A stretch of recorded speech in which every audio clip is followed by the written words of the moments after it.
Hi hello నమస్తే welcome to our channel. ప్రస్తుతం మనతో పాటు ఉన్నారు మ్యూచువల్ ఫండ్ డిస్ట్రిబ్యూటర్ రమేష్ పస్లేటి. నమస్కారం సార్. గోల్డ్ మీద ఆశ లేని వారు ఎవరు లేరు. ప్రతి ఒక్కరికి గోల్డ్ అంటే చాలా చాలా మక్కువ ఎక్కువ. కానీ దాన్ని చూస్తే రోజు రోజుకు దాని రేటు పెరిగిపోతుంది. అసలు గోల్డ్ కొందామా అంటే కూడా భయం వేస్తుంది చాలా. ఇలాంటి పరిస్థితుల్లో మనం ఇప్పుడే గోల్డ్ కొనాలా అంటే చిన్నపిల్లలు ఉంటారు కదా, లేదంటే పెళ్లి చేయాలి అని అనుకున్న పేరెంట్స్ ఇప్పుడే గోల్డ్ కొని పెట్టుకోవడం బెటరా, లేదా తగ్గుతుందంటారా? కొన్ని డేస్ తగ్గుతుంది అని అంటే అప్పుడు కొనుక్కోవడం బెటర్ అంటారా? మీరేం చెప్తారు? యాక్చువల్గా గోల్డ్ అనేది ఎప్పటికైనా పెరుగుతూనే ఉంటుంది, కొంచెం హెచ్చు తగ్గులు ఉంటాయి. సో అలానే మరీ పడదు. గోల్డ్ ఎప్పుడు కూడా హిస్టరీలో 50% తగ్గిన ఎక్కడ మనం చూడలేదు, 50% ఎక్కడ తగ్గలేదు.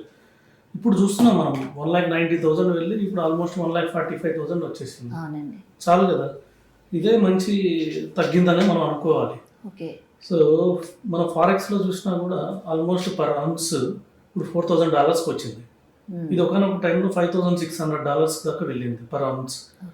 మ్యాక్సిమం ఇంకొద్దిగా తగ్గితే $3,900 వరకు తగ్గచ్చు, అంటే ఇంకొక $100 తగ్గచ్చు, అంటే ఇంకొక 1%. అంటే ఇక్కడ మన దాంట్లో చూడాలంటే 1,35,000 వరకు, లేదంటే 1,40,000 వరకు మ్యాక్సిమం తగ్గచ్చు గోల్డ్. ఇంకా అంతకు మించి తగ్గడానికి అవకాశం చాలా చాలా తక్కువ. ఎందుకంటే ఇప్పటికీ చాలా తగ్గింది. 1,90,000 నుంచి 1,45,000కి వచ్చింది, తగ్గింది కొంచెం. సో చాలా తగ్గింది, ఆల్మోస్ట్ 20-30% తగ్గింది. సో ఎప్పుడు హిస్టరీలో మార్కెట్లో యాక్చువల్గా గోల్డ్ అనేది 40% కన్నా ఎక్కువ తగ్గలేదు. సో ఇప్పుడు 30-35% దాకా తగ్గింది కాబట్టి సో డెఫినెట్గా ఇక్కడ నుంచి కొంచెం అక్యుములేట్ చేసుకుని వెళ్ళిపోవచ్చు. సో డౌన్ సైడ్ చూస్తే మనకు 1,30,000-1,35,000 మ్యాక్సిమం తగ్గచ్చు, అంతకన్నా తగ్గే అవకాశం అయితే కనిపించట్లేదు. అప్ సైడ్ చూస్తే మాత్రం ఇక్కడ నుంచి గోల్డ్ డబుల్ అవుతుంది. సో బై 2030, ఇప్పుడు మనం 2026లో ఉన్నాం, మిడ్లో ఉన్నాం, 2030 కల్లా గోల్డ్ డబుల్ అవుతుంది. సో మినిమం గోల్డ్ డబుల్ అవ్వచ్చు. సో లాస్ట్ ఇయర్ ఏంటంటే గోల్డ్ ఒకసారి లాస్ట్ ఇయర్లోనే డబుల్ అయింది ఆల్మోస్ట్. ఎందుకు డబుల్ అయిందంటే ట్రంప్కు భయపడి అన్ని ప్రపంచ బ్యాంకులు ఏదైతే ఉన్నాయో గోల్డ్ బై చేసుకున్నాయి. ఎందుకంటే వాళ్ళ దగ్గర ఏంటంటే డాలర్ అకౌంట్ అని ఉంటుంది. ప్రతి ఒక్క కంట్రీ దగ్గర డాలర్ అకౌంట్ ఉంటుంది, ఎందుకంటే ఇంపోర్ట్స్ పే చేయడానికి. ఇప్పుడు ఆ డాలర్ అకౌంట్ ఎక్కడ ఉంటుంది? అమెరికాలో ఉంటుంది. ఇప్పుడు రేపు ఏమైనా ట్రంప్కి మన మీద కోపం వచ్చినా, ఏ దేశం మీద కోపం వచ్చినా వెంటనే ఆ డాలర్ అకౌంట్ సీజ్ చేశాడు అనుకోండి, ఇంక మనం ఏం చేయలేము.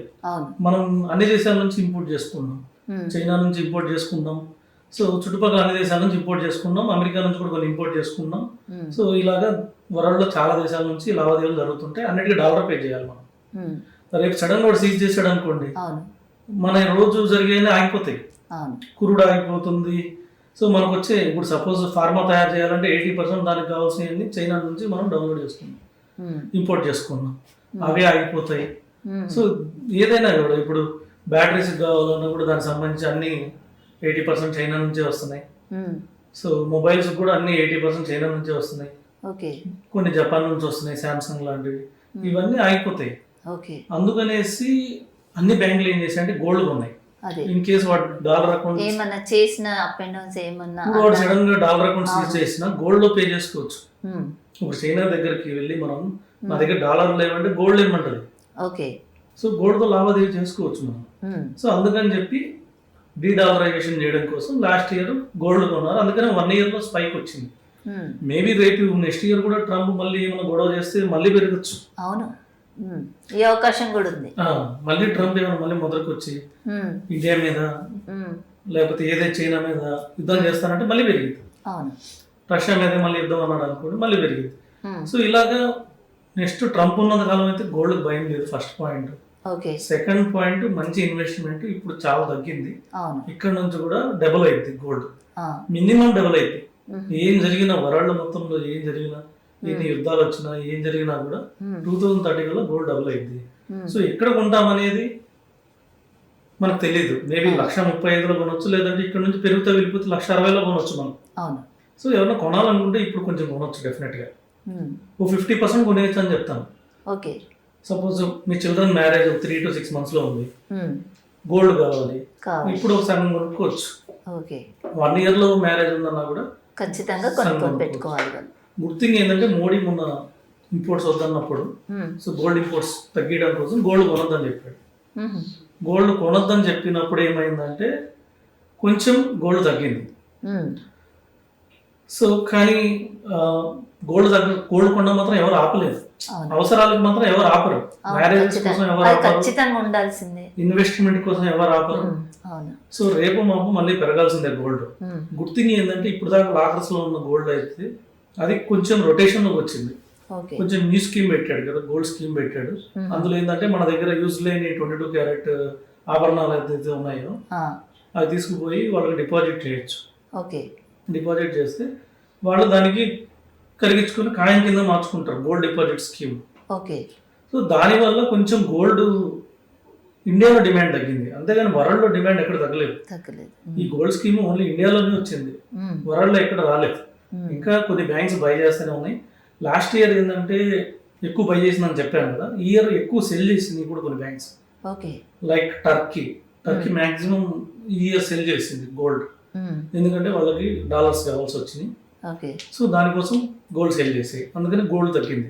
సో ఇలా కొన్ని కారణాల వల్ల గోల్డ్ తగ్గింది. కానీ గోల్డ్ ఇక్కడ నుంచి కూడా చాలా అట్రాక్టివ్.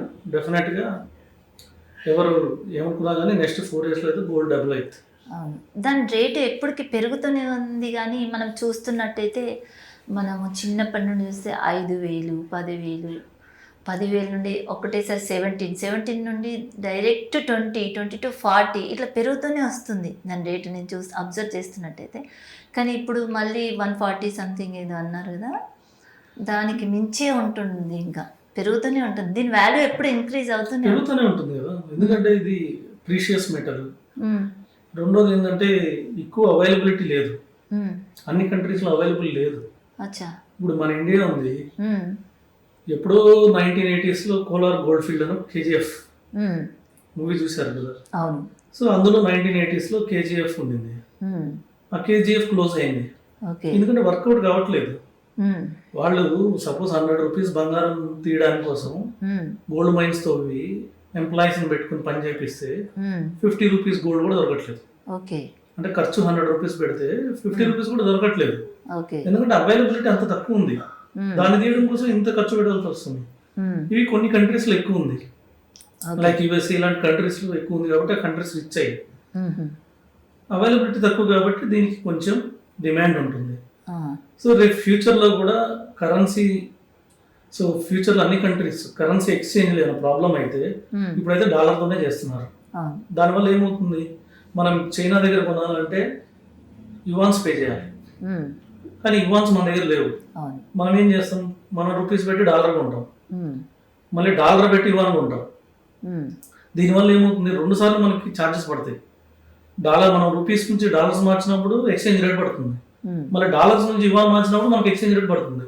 2 వైపుల లాస్ తోటి మనం చైనా దగ్గర కొన్నాం. సో ఇది అన్ని కంట్రీస్ కి వర్తిస్తుంది.